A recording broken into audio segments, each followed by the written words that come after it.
शिकार करते समय एक आदमी को कुछ अजीबोगरीब अनुभव होता है। वह एक हिरण पर निशाना साधता है, लेकिन जब वह ट्रिगर खींचता है तो वह एक लड़के को मार देता है। यह भयावह दृश्य उसे डरा देता है। दोनों पुरुषों को लगता है कि वे मतिभ्रम कर रहे हैं। जब वे होश में आते हैं तो वे जांच करने के लिए दौड़ पड़ते हैं। वे स्तब्ध रह जाते हैं। लड़का ऊंची घास में पड़ा है। निक सदमे से स्तब्ध है। वह लड़के को जगाने की कोशिश में घुटनों के बल बैठ जाता है, लेकिन लड़का पहले ही मर चुका होता है। निक असहाय होकर गिर पड़ता है। उसे नहीं पता कि क्या करना है। तभी लड़के का पिता आता है। अपने मृत बेटे को जमीन पर देखकर वह व्यक्ति अपने बच्चे को पकड़कर रोता है।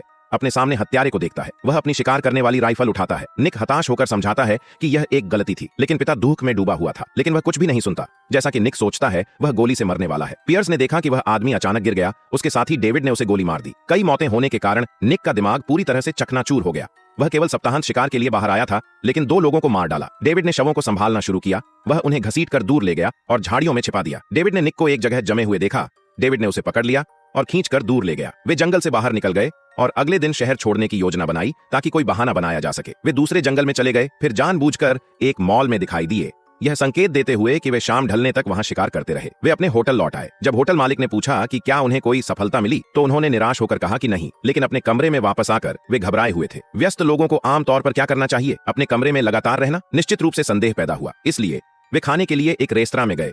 बहुत भूखे होने का नाटक किया। रात के खाने के दौरान वे जानबूझकर लोगों को बताते हैं कि वे रात में दूसरे जंगल में शिकार कर रहे थे। वे शवों को दफनाने की योजना बनाते हुए जंगल में वापस चले जाते हैं। निक एक गड्ढा खोदता है, लेकिन डेविड को अचानक कुछ एहसास होता है। उन्हें गोलियां नहीं मिली हैं। पुलिस गोलियों का पता लगा सकती है। डेविड की खोज में उसे एक गोली पेड़ के तने में मिलती है, लेकिन दूसरी नहीं मिल पाती। फिर उसे याद आता है कि दूसरी गोली लड़के के माथे पर लगी थी। वह लड़के के सिर के पिछले हिस्से को छूता है, लेकिन उसे कोई बाहरी घाव नहीं मिलता। वह पुष्टि करता है कि गोली खोपड़ी में फंसी हुई है। कोई और सबूत नहीं बचा है, इसलिए वह गोली निकालने के लिए लड़के का सिर काटने की योजना बनाता है। निक जब यह सुनता है तो आपत्ति करता है। उसे लगता है कि लड़का पहले ही मारा जा चुका है। अब शव को और क्षत विक्षत करना बहुत क्रूर होगा। यह देखकर कि वह डेविड को रोक नहीं सकता, निक कार में वापस आ जाता है।